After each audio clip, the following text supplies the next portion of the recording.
Pertandingan krusial akan segera berlangsung dalam lanjutan matchday ke-9 babak ketiga kualifikasi Piala Dunia 2026 zona Asia. Pada laga ini, Timnas Indonesia akan bertindak sebagai tuan rumah dan menjamu tamunya Timnas Cina di Stadion Utama Gelora Bung Karno, Jakarta pada Kamis 5 Juni 2025. Ini bukan sekadar pertandingan biasa. Laga ini akan menjadi titik penting yang bisa menentukan arah perjalanan skuad Garuda di kualifikasi. Indonesia kini berada di posisi keempat klasemen sementara grup C dan kemenangan atas Cina akan memperbesar peluang untuk tetap bersaing memperebutkan dua posisi teratas. Posisi yang memungkinkan tiket langsung menuju putaran final Piala Dunia 2026. Sebagai tuan rumah, Indonesia tentu akan mendapat dukungan penuh dari ribuan supporter yang memenuhi stadion. Hal ini menjadi salah satu keunggulan yang harus dimanfaatkan semaksimal mungkin oleh para pemain. Atmosfer GBK yang begitu hidup dan penuh semangat diharapkan mampu memberi energi tambahan bagi tim asuhan Patrick Kluivert. Namun lawan yang dihadapi bukan tim sembarangan. Timnas Cina meski saat ini berada di dasar klasemen, tetap menjadi lawan yang patut diwaspadai.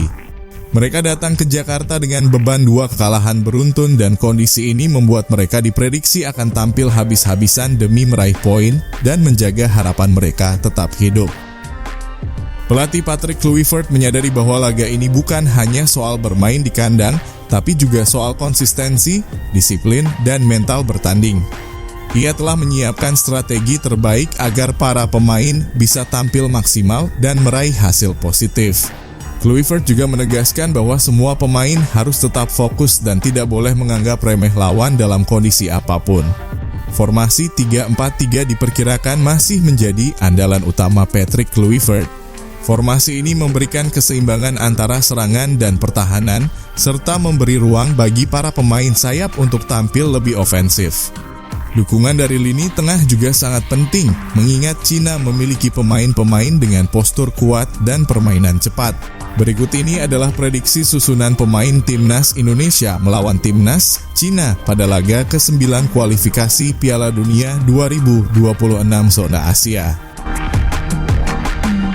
Di sektor penjaga gawang, posisi ini diperkirakan akan diisi oleh sosok yang sudah lama dinantikan kehadirannya oleh pecinta sepak bola tanah air, yaitu Emil Audero Mulyadi.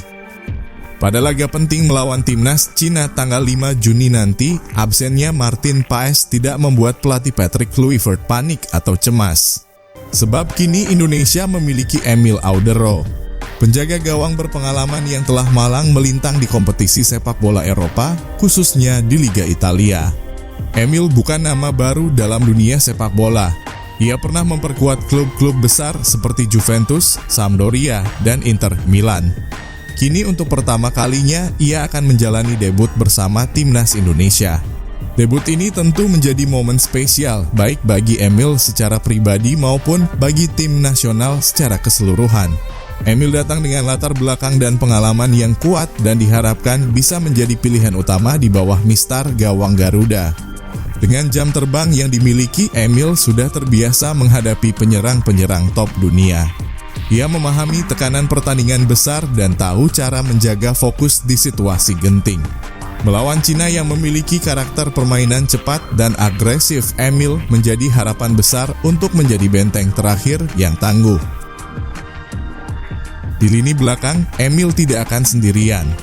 Ia akan mendapat perlindungan dari trio bek tangguh yang sudah cukup sering tampil bersama, Rizky Ridho, Jay Itzes, dan Justin Hubner.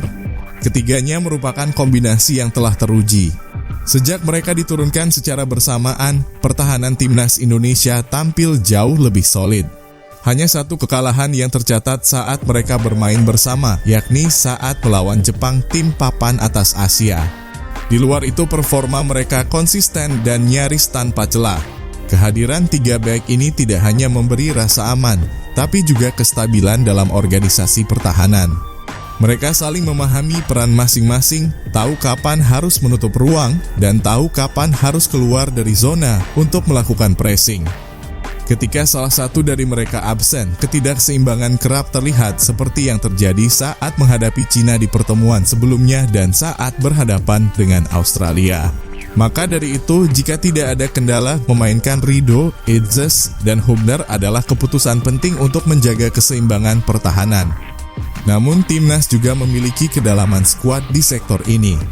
Nama-nama seperti Elkan Bagot, Mads Hilgers, dan Jordi Amat bisa menjadi pelapis yang siap tampil jika dibutuhkan. Untuk sektor back sayap, dua nama yang dijagokan adalah Kevin Dix di kanan dan Kelvin Verdonk di kiri. Timnas mendapat kabar baik terkait kondisi Kevin Dix. Setelah sebelumnya mengalami cedera cukup parah yang diprediksi membuatnya absen hingga akhir musim bersama FC Copenhagen, kini Kevin menunjukkan kemajuan signifikan dalam proses pemulihannya. Media Denmark Extra Bladet bahkan melaporkan bahwa Kevin sudah kembali menjalani latihan meski belum sepenuhnya bersama tim utama. Ini membuka peluang besar bagi Kevin untuk tampil di laga kontra Cina, apalagi ia dikenal sebagai pemain dengan kemampuan bertahan dan menyerang yang seimbang. Jika Kevin belum siap sepenuhnya, pelatih masih memiliki opsi lain seperti Asnawi Mangkualam, Sandy Walsh, hingga pemain muda potensial seperti Eleanor Inders. Di sisi kiri, Kelvin Verdonk menjadi pilihan utama. Sejak bergabung dengan timnas, performanya selalu konsisten dan nyaris tanpa celah. Meskipun tidak memiliki postur yang terlalu tinggi, Verdonk memiliki ketenangan dalam menghadapi tekanan, akurasi umpan yang baik, serta pemahaman taktis yang tinggi. Ia mampu mengatur ritme dari sisi kiri dan menjaga kestabilan lini belakang, sekaligus membantu serangan. Beralih ke lini tengah, peran vital akan dipegang oleh dua gelandang kunci, Joy Pelupesi dan Tom Haye. Joy akan menjadi jangkar di lini tengah. Ia berperan sebagai pemutus serangan lawan dan pengatur keseimbangan antara lini belakang dan lini depan.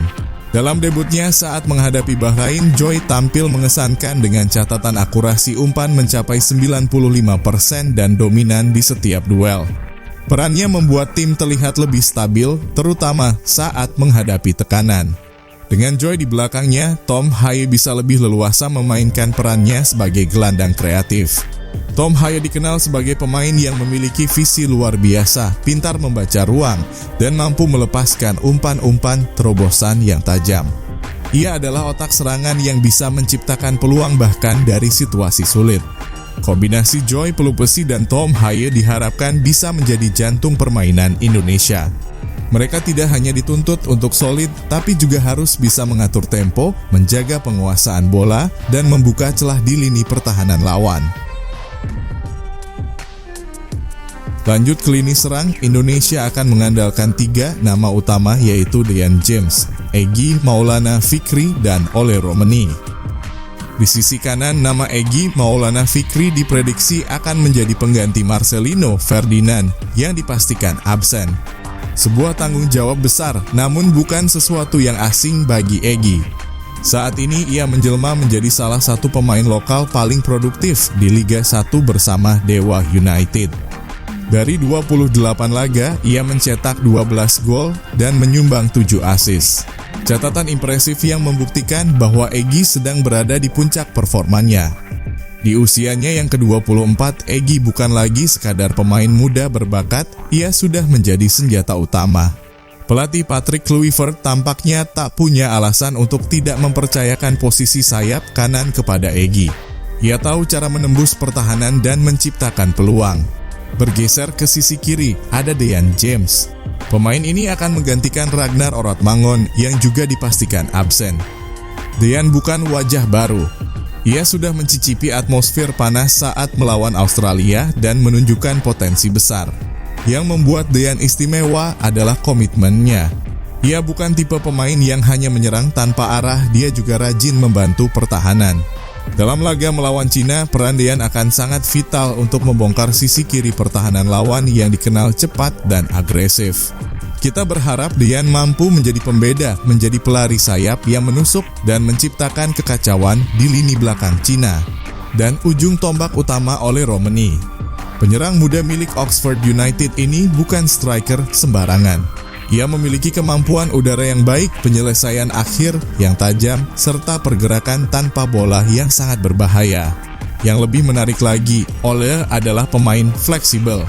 Ia bisa dimainkan di berbagai posisi seperti sayap kanan, sayap kiri, bahkan sebagai gelandang serang.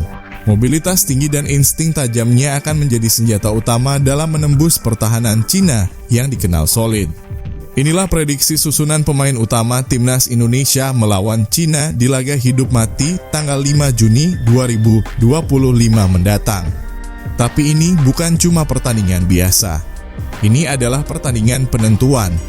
Satu langkah yang akan membawa kita lebih dekat ke babak keempat kualifikasi Piala Dunia 2026 atau justru langkah terakhir kita. Bermain di rumah sendiri di Stadion Gelora Bung Karno yang akan bergemuruh oleh suara ribuan supporter merah putih adalah momen yang harus dimanfaatkan sebaik-baiknya. Para pemain tidak hanya membawa nama mereka di punggung. Mereka membawa harapan satu bangsa. Kini saatnya Garuda terbang lebih tinggi. Dengan strategi matang, semangat juang tanpa henti, dan dukungan tak terbatas dari seluruh rakyat Indonesia, semoga kemenangan bisa kita raih. Karena mimpi bermain di Piala Dunia bukan lagi sekadar mimpi, tapi kenyataan yang sedang kita ukir sama-sama.